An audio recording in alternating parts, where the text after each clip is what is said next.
Saya mau bertanya, P3 ini calonnya siapa sih?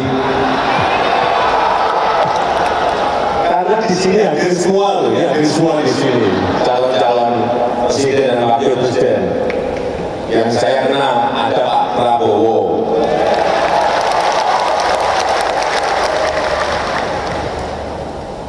Yang saya tahu juga ada Pak Erick Thohir. Yang saya tahu juga ada Pak Sandiaga Uno.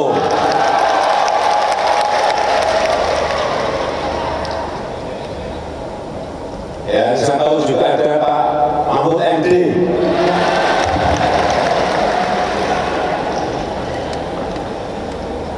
Sampai lupa. Juga ada Pak Mas Ahaye.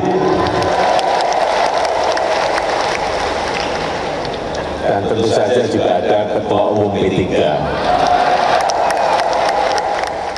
Semakin sering kan belakangan ini kita mendengarkan Bapak Presiden Joko Widodo menyebut nama-nama sosok-sosok yang memang dikadang-kadang ini bisa meramaikan pemilu 2024. Ada yang kabarnya akan mencalonkan diri sebagai presiden, tapi ada juga yang nanti mungkin akan daftar sebagai calon wakil presiden. Tapi terlepas apapun itu, apapun motif dari Pak Presiden, ini kemudian banyak sekali membuat publik bertanya-tanya. Sebenarnya apa yang dimaksudkan oleh Pak Jokowi ini dengan mengabsen begitu kalau kita bilang nama-nama dari para sosok-sosok ini yang hadir di berbagai acara, terutama di acara ulang tahun partai.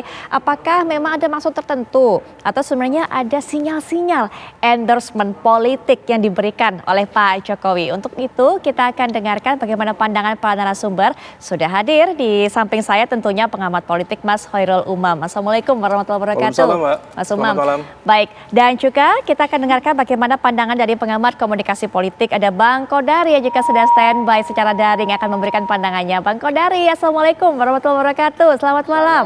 Warahmatullahi wabarakatuh. Ya, Bismillah. Baik, Umam. ya, baik. Mungkin kita akan dengarkan pendapat dari Mas Umam terlebih dahulu. Apa sih Mas maksudnya? Karena terus terang saja, Sekjen PDIP Hasto Kristianto sudah mengatakan yang disampaikan oleh Pak Jokowi adalah bentuk endorsement politik. Walaupun saya tidak tahu apakah itu memang pendapat pribadinya atau memang sudah pendapat dari Pak Jokowi yang disampaikan atau pendapat partai. Tapi itu yang sempat dikatakan. Tapi kalau Mas Umam membaca arahnya kemana? Ya, Mbak Putri, saya pikir ada cukup banyak cara pandang, perspektif untuk memahami sikap dari Pak Presiden. Pertama, mungkin sisi positifnya Pak Presiden Jokowi mencoba untuk melakukan menciptakan ice breaking, sehingga kemudian tidak ada sisi-sisi ketegangan atau kemudian hal-hal yang berpotensi menjadi gesekan, sehingga semuanya dibuat sedemikian cair. Tetapi pada saat yang sama, ketika kemudian Presiden menyebut satu persatu nama-nama yang ada, hal itu kemudian bisa menjadi salah satu strategi komunikasi untuk tidak berhadap-hadapan, berkonfrontasi secara langsung jika kemudian nanti at the end, pada akhirnya positioning dari Presiden Jokowi berbeda dengan partai politiknya yaitu PDIP. Nah, oleh karena itu ini bisa saja menjadi bridging.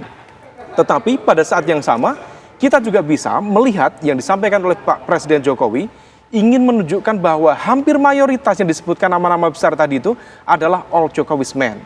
Semua adalah orang-orang Jokowi yang akan berkontestasi di Pilpres 2024. Kecuali Mas Ahaye mungkin ya, Mas? Kecuali Mas Anies dan juga kecuali Mas Ahaye. Mas Anies waktu itu tidak datang di P3. Betul. Nah, Mas Ahaye datang. Tetapi dengan catatan, Mas Ahaye pun disebutnya dengan hampir lupa. Saya hampir lupa. Artinya apa?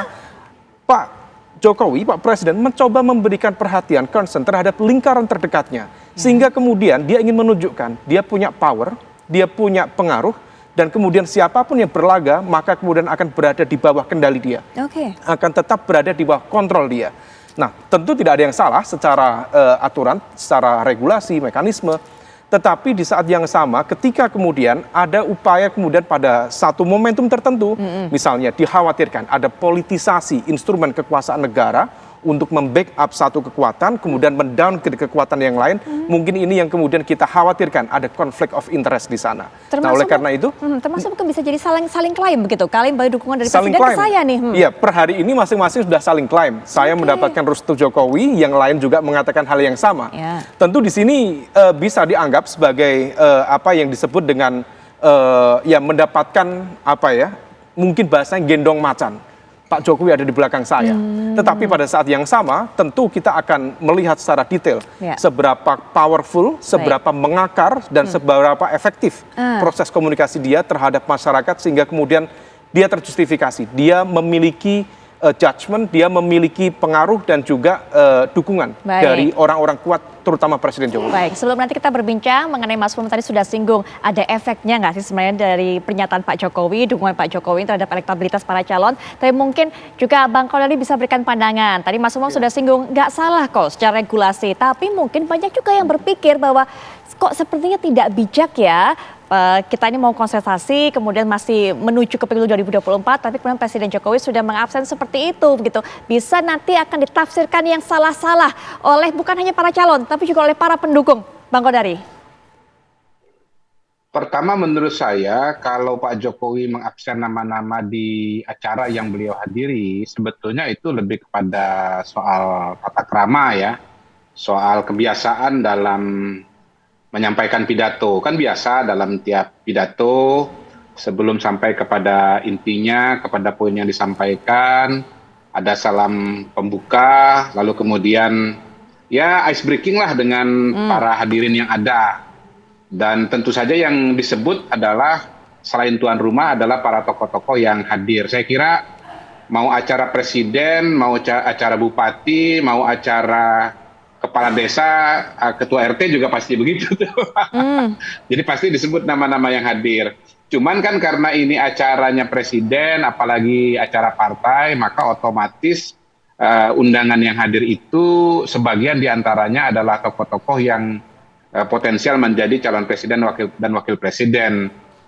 Dan mungkin juga sebagian kebetulan ada dalam kabinetnya beliau, katakanlah begitu. Dan saya sih sebetulnya tidak terlalu melihat nama-nama yang disebut itu sebagai sebuah bentuk katakanlah endorsement ya, karena notabene siapapun yang hadir itu akan disebut oleh Pak Jokowi, termasuk misalnya tadi AHY. Kalau ada Anies Baswedan saya kira juga pasti disebut nama Anies Baswedan begitu. Jadi kita tidak bisa mendiferensiasi yang mana yang di-endorse Pak Jokowi dan mana yang tidak. Kalau konteksnya adalah acara-acara seperti P3 atau acara HIPMI begitu. Baik. Nah, endorsement itu menurut saya harus dilihat pada peristiwa yang lain ya. Misalnya seberapa sering Pak Jokowi hadir bersama dengan tokoh tertentu misalnya. Baik, yang Bang. kedua, ada nggak acara-acara yang misalnya wilayahnya Pak Jokowi tapi kemudian diwakilkan kepada ya salah satu tokoh ya, misalnya pernah ada acara pembukaan olahraga di mana begitu ya, saya lupa persisnya, itu Pak Prabowo mewakili Pak Jokowi. Baik. Kan ini kan menarik ya, beliau bukan Menpora, beliau Menteri Pertahanan, tetapi diberikan kesempatan untuk membuka acara pertandingan olahraga misalnya begitu. Nah, menurut saya itu lebih tepat dibaca sebagai bentuk endorsement ketimbang membacakan nama-nama yang hadir di dalam acara partai atau acara ormas. Baik, begitu. Bang Kodari. Nanti kita akan lanjutkan kembali, Bang Kodari. Kalau memang hanya menyapa, hanya memanggil satu persatu nama tokoh-tokoh yang hadir, Bang Kodari dan juga Mas Umam mungkin biasa. Orang nggak akan mengasosiasikannya kepada endorsement. Tapi kemudian sebelumnya Pak Jokowi juga menyebut P3 ini calonnya siapa sih? Bahkan Bang Kodari dan juga Mas Umam pada saat ulang tahun Perindo November 2022 lalu, Pak Jokowi bahkan juga sempat ngomong seperti ini, sepertinya 2024 ini waktunya Pak Prabowo. Nah, itu mungkin. Nanti kita akan bahas lebih lanjut mengenai hal ini, Bang Kodari, Mas Umam. Kami akan jeda, kami sudah kembali saat lagi.